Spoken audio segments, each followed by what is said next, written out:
Joining us is a member of the task force investigating these assassination attempts, Congressman Pat Fallon from Texas. Welcome, Congressman. This defendant could be charged in state or federal court or both.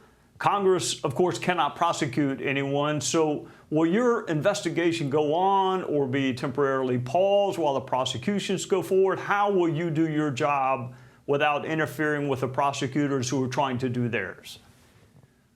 Well, Trey, to kind of hijack one of those liberal terms, we're going to be robust. We're going to continue to investigate, and we are going to hold off on releasing our initial report because of the second assassination attempt, because we want to look into that as well, and we're doing that right now.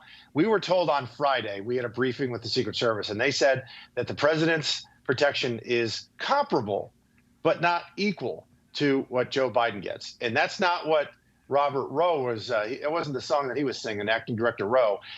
So what he was saying wasn't quite true, because if he had had the same complement, they would have searched that perimeter with dogs, with the canine units, and they didn't do that. And that would have literally sniffed that guy out long before President Trump ever even got on that course.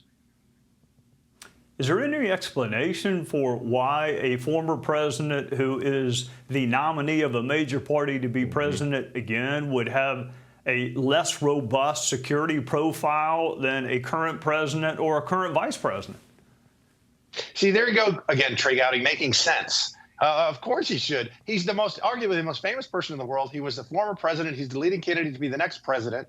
And he has nation-state threats for what he did as president. So before July 13th, he should have had that security profile, because if he had, but we wouldn't be talking about Butler, Pennsylvania. Only, Mike Kelly would be talking about it, because that's where he's from. The chairman of the committee, because if they had just a counter surveillance unit there, they would have never let the AGR building, where the rooftop from which the shooter shot at President Trump, that would have been secured. And that wasn't. There were hundreds of people on that property that day that hadn't been searched by anyone. It was absolutely an epic failure.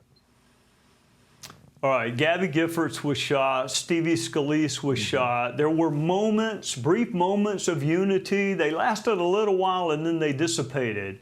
And now it seems like there's not even a pause. There are elements on both sides. Some of the left refuse to stop inciting violence against Trump. And to be candid, I was shocked that some on the right belittled the attempted murder of Paul Pelosi. I don't know how many people have been hit in the head with a hammer, but it's tantamount to attempted murder. So when did politics become so subhuman? I think it's ebbed and flowed through the years. If you look at some past through history, Andrew Jackson was a pretty ornery fella, and the election in 1800 was really rough as well. But then there were these periods of civility, and we're definitely in one where it's heated up. But you saw when the Democrats were being asked about their rhetoric, they said, "Well, he's a threat to democracy." I thought we were a representative republic, number one. And number two, President Trump is anything but that. But they continue to use these words tyrant and dictator and comparing him to Hitler and things of that nature. And you're right. There are some on the right side of the political spectrum that do this, but it's far more prevalent on the left, and it's very unfortunate. You are always someone that talked about ideas, and you said, "I don't like your idea, or I don't like your proposal," but you didn't attack. You didn't participate in character assassination. And the Democrats really have to do a better job in following, quite frankly, your example. I can't think of anything more undemocratic than progressive prosecutors who ignore the law or calling for people to actually murder your political opponent. I mean, if you're going to use the word anti-democratic, those two things actually leap to mind for me. Before I let you go, FBI, DOJ, Secret Service, are they providing you and your committee with what you need to do your job? Because that's not always been the case in the past. No, they are not being proactive. I can say that. They're being very reactive, and they're dragging their feet. The task force, believe it or not, Trey, we stood up over a month ago. We haven't even seen the rifle yet. The FBI is unfortunately not being as forthcoming as they should be, and certainly the Secret Service. They are in cover the backside mode for sure, because there's a lot more that's going to come out in the next few weeks, and they really need to change the culture of the way they do business to become the elite protection agency in the world, the most elite protection agency in the world. They're not that right now.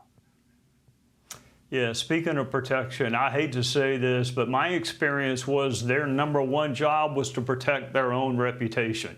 I had a lot of trouble getting information from these two agencies, and that is not their #1 job. It's actually to protect the life of the protectee.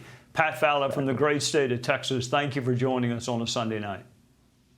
Thanks, Trey. God bless. Take care. Hey, Sean Hannity here. Hey, click here to subscribe to Fox News YouTube page and catch our hottest interviews and most compelling analysis. You will not get it anywhere else.